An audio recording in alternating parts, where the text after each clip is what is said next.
The first sound Nia Brooks heard when she walked into Kang Jun-seo's gala was not music. It was a glass shattering against marble. Everybody turned at once, not because of the glass, because of her. She felt it in the way conversations thinned out, in the way a woman near the champagne tower gave her a quick once-over, then handed her empty flute over without thinking, like Nia must belong to the help if she was black and standing in silk among old money. Nia didn't take it. She just looked at the woman until her hand slowly dropped back to her own side. That should have been enough humiliation for one entrance. It wasn't. A councilman with too much liquor in his smile stepped in front of her and said, "Private event, sweetheart. Staff uses the back corridor." Nia pulled her invitation from her clutch. Gold embossing. Jun-seo's seal.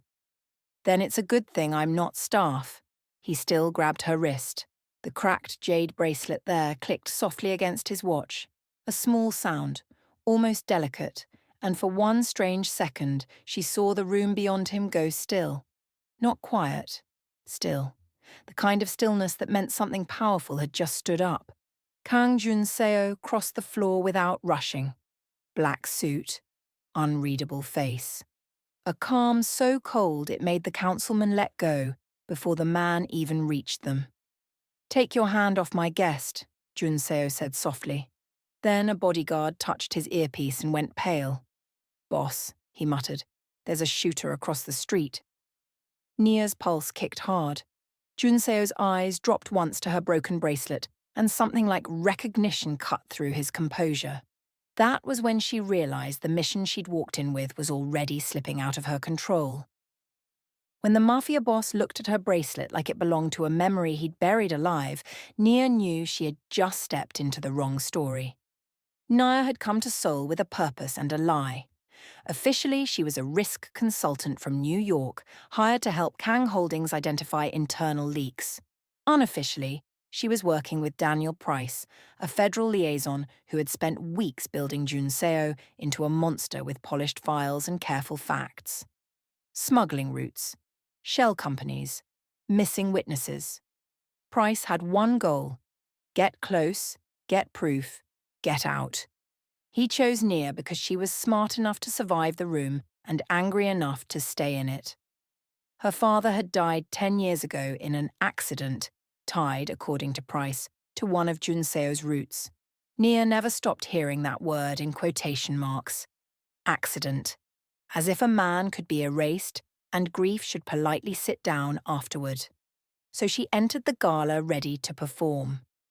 What she wasn't ready for was Kang Jun-seo pulling out the seat to his right after the sniper alert and telling the room, "Ms. Brooks stays." Every eye lifted. The same men who had half dismissed her at the door now had to watch her sit beside the most dangerous man in the building. Nobody argued. Not even the councilman. He stared at his plate like it had personally betrayed him.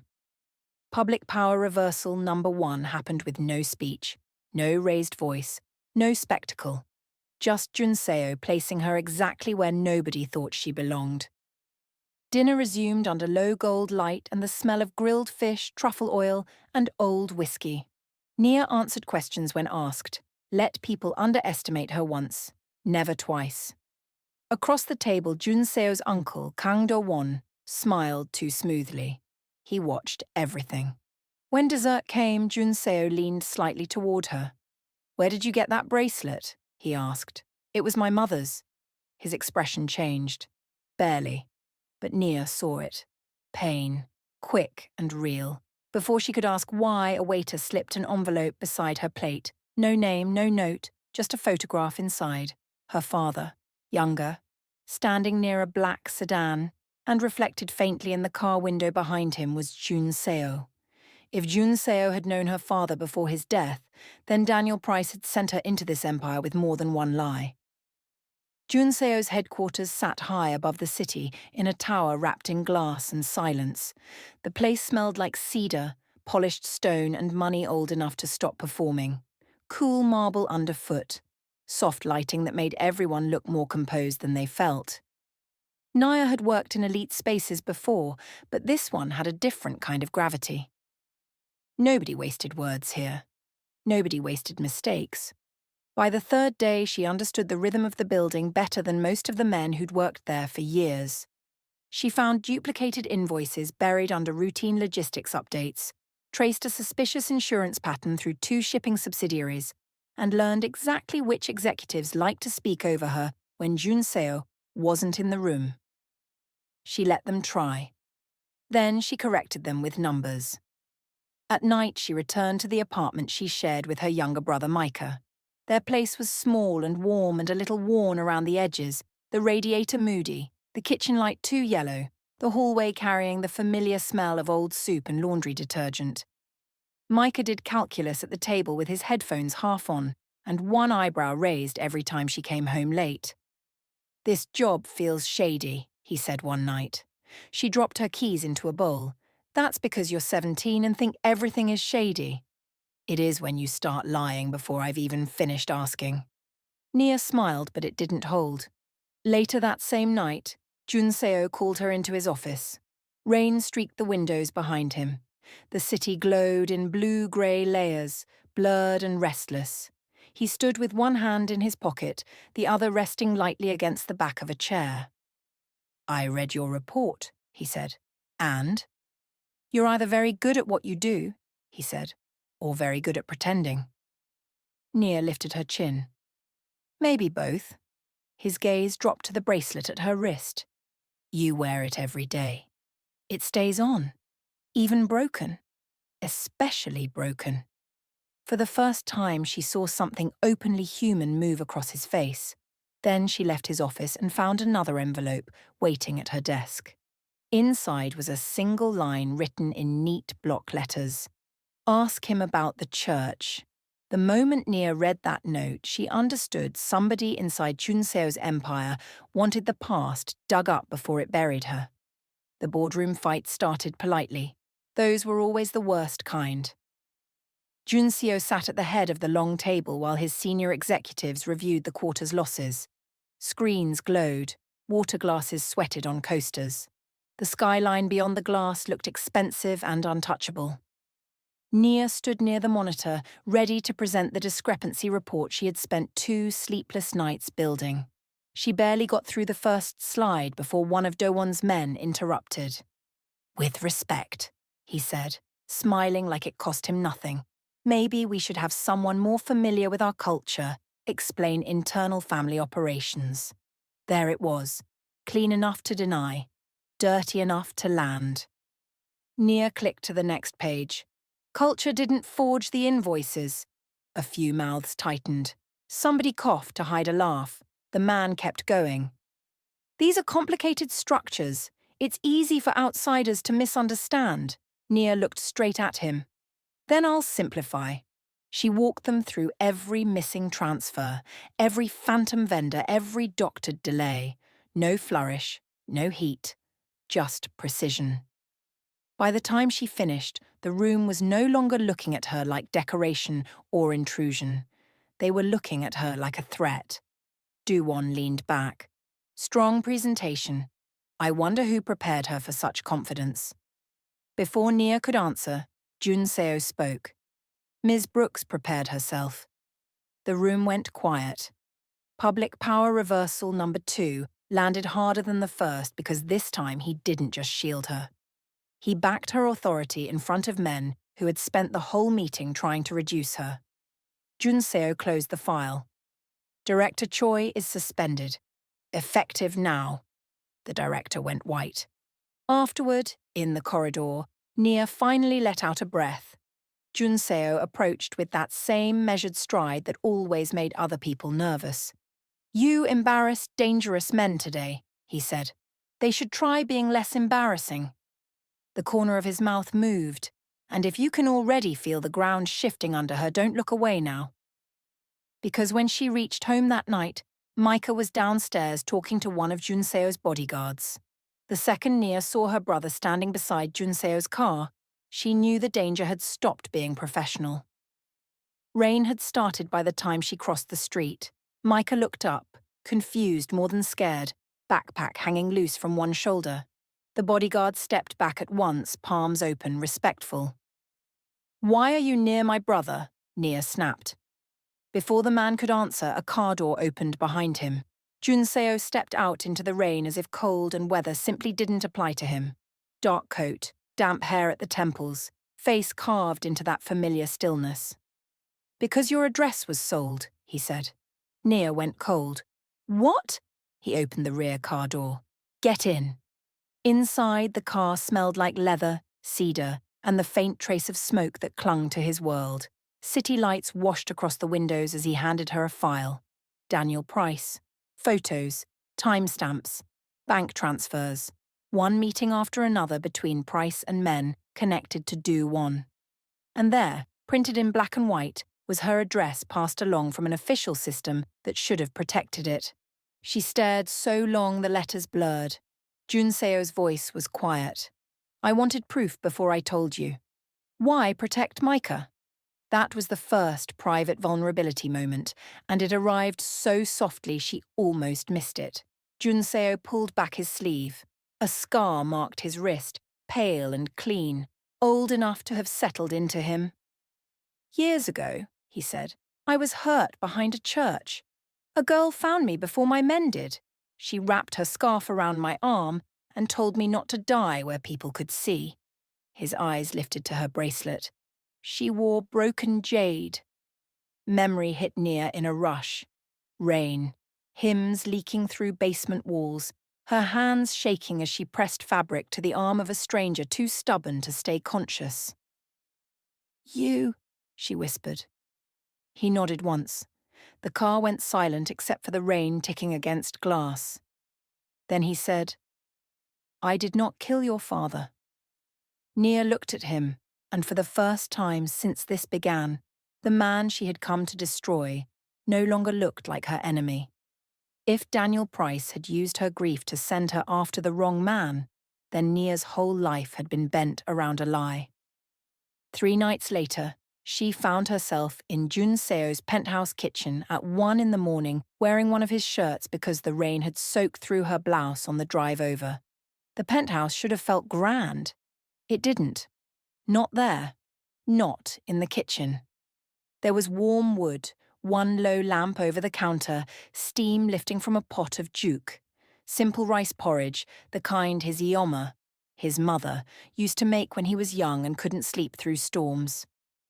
The rest of the city shimmered outside the glass, all silver and distance. Inside it smelled like sesame oil and ginger. "Eat," he said, setting a bowl in front of her. "You always this bossy?" "Only when you forget to take care of yourself." She took one spoonful. It was soft, plain, comforting in a way that embarrassed her a little. Maybe that was why the truth slipped out. "My father forgot birthdays," she said, staring into the steam. "Burned toast every morning. Couldn't wrap presents to save his life, but when he came home, the apartment felt safe." Her voice thinned. "After he died, I needed a shape for the anger. Daniel gave me one." Jun-seo stayed quiet. He was good at that. Not empty quiet. Holding quiet. "That makes me angry too," he said at last. Nia laughed once, shaky at the edges. "That's not comforting." "No," he said, "but it's honest."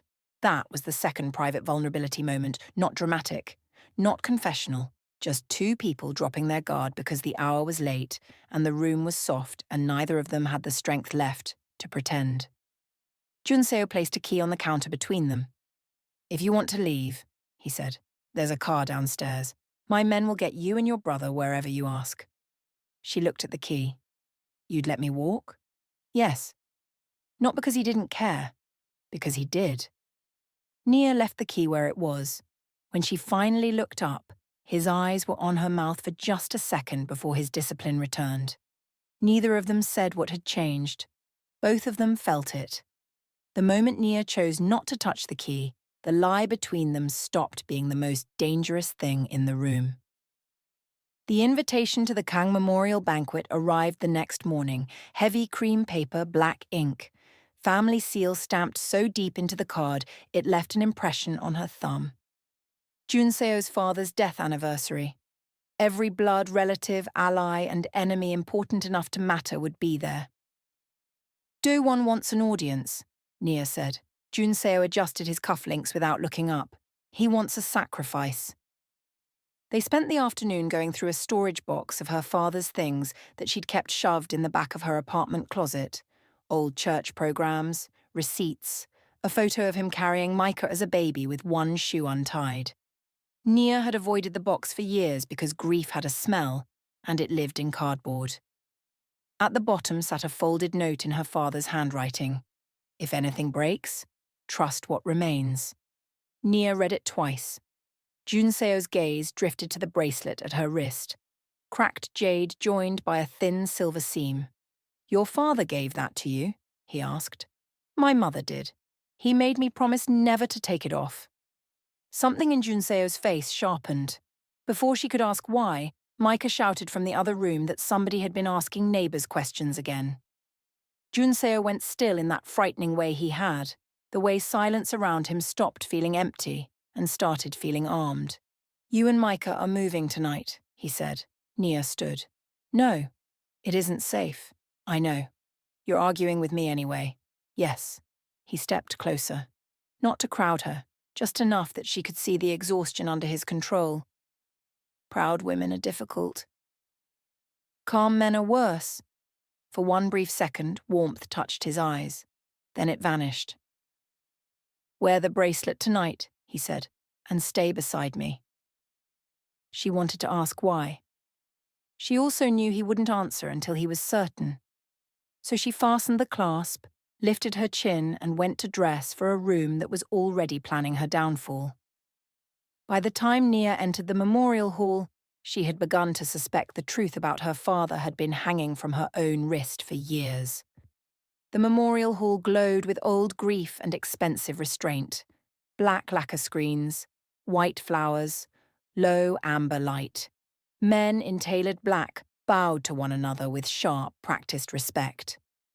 Women moved like silk through incense and whiskey and polished wood. The room was beautiful, in the way dangerous things often are. Nia entered on Jun-seo's arm. Not behind him. Not explained away. With him. Heads turned all at once, some because she was beautiful, some because she was black in a space that had never expected to answer to her presence, some because Jun-seo was making a public statement without offering anyone the dignity of context. Do-won watched from across the room, satisfaction already creeping into his smile. When the ceremonial drinks had been poured and the family bowed before the ancestral table, he cleared his throat. There is one more matter before we continue, he said. A matter of betrayal. The word moved through the room like a blade. Do-won lifted a folder. This woman was sent here as a spy. Whispers cracked open around the walls. Nia felt them hit her skin. Suspicion, contempt, hunger, the old familiar judgment dressed up in formal clothes. She kept her back straight. Do-won looked at Jun-seo. Surely you didn't know? Jun-seo rose slowly. He took the folder from his uncle's hands, closed it, and laid it on the table. I knew, he said. Silence. Real silence. Startled. Ugly. Complete. Public power reversal number 3. Jun-seo turned to the room. Nia Brooks is under my protection. If anyone has confusion about what that means, speak now. No one did. Not one person. Nia should have let that stand. Instead, she stepped forward, took the remote from the projection table, and pulled up the files she had loaded an hour earlier. Payments, call records, shell vendors, Daniel Price tied directly to Do-won. If we're exposing betrayal, she said evenly, let's be thorough. Do-won's face changed. And if your chest tightened right there, you weren't alone. Then Nia's phone buzzed in her clutch. One message. We have your brother. The truth was finally in the open, but the price for it had just become the one person Nia could never afford to lose. Daniel Price called before she even made it outside. Rain tapped softly over the covered drive. Guests were fleeing the memorial in controlled panic, pretending dignity could survive scandal if it walked fast enough. Nia stood under the lights with her phone to her ear and felt her whole body turn to steel. "Come alone," Price said. "Bring the evidence, or your brother disappears into a story nobody can prove." She ended the call. Jun-seo appeared beside her a heartbeat later. "Micah?" She nodded once. This was the moment, the one all the slow pain had been dragging her toward. She could hand Jun-seo over. Save Micah fast. Let the men who had always used her keep using her one last time. Or she could choose herself. Her judgment, her dignity, the truth she had fought too hard to uncover. "I'm not trading you for my brother," she said, Jun-seo's gaze fixed on her. "I'm also not begging Daniel Price for mercy." She slipped the bracelet off and held it in her palm. "My father left a note. If anything breaks, trust what remains." Jun-seo understood before she did. "The bracelet," he said softly. Nia inhaled, then snapped the jade clean along the old silver seam. Inside, wrapped in thin oil paper, was a memory card. For one stunned second, neither of them moved. Then Jun-seo took out his phone, scanned the files, and his face hardened with every second. Audio recordings, ledgers, proof of Do-won and Price arranging the accident that killed her father when he discovered the laundering routes. Names, dates, amounts, everything. "Send it everywhere," Nia said. "Once I do." "I know." That was the powerful choice moment. Not choosing one man over another. Choosing truth over fear. Choosing a future no one else got to design for her. Jun-seo sent copies to prosecutors, press, and board members already sharpening knives for Do-won. Then they went for Micah. The river office smelled like wet paper and rust. Micah was bound to a chair in a back room, alive and furious. Nia reached him first. Jun-seo handled the rest with terrifying restraint. No chaos. No spectacle. Just consequences arriving for the men who had mistaken love for leverage. Price was arrested before dawn. Do-won went down screaming about blood and legacy. Nobody answered him. With the empire cracked open and her brother safe, Nia still had to decide what place, if any, Jun-seo would have in the life she rebuilt. The city looked different after the truth came out. Cleaner, maybe. Or maybe Nia just wasn't carrying the same darkness inside it anymore. News stations talked about corporate corruption, frozen accounts, criminal investigations. Commentators said Jun-seo's empire had survived by inches. What they didn't know was how quiet survival looked in private. Micah sleeping for half a day in a guarded guest room because safety had finally unclenched his body. Nia sitting on the edge of a bed with her father's note in her hand and mourning him without rage for the first time in 10 years. Jun-seo came to see her that evening without bodyguards, without ceremony, without the armor he wore for everybody else. Dark sweater, tired eyes, hands in his pockets like he didn't trust them not to reach for her. "The roots tied to my uncle are gone," he said. "The company's still standing a clean, or they won't carry my name." Nia studied him. "And what happens to a man like you after this?"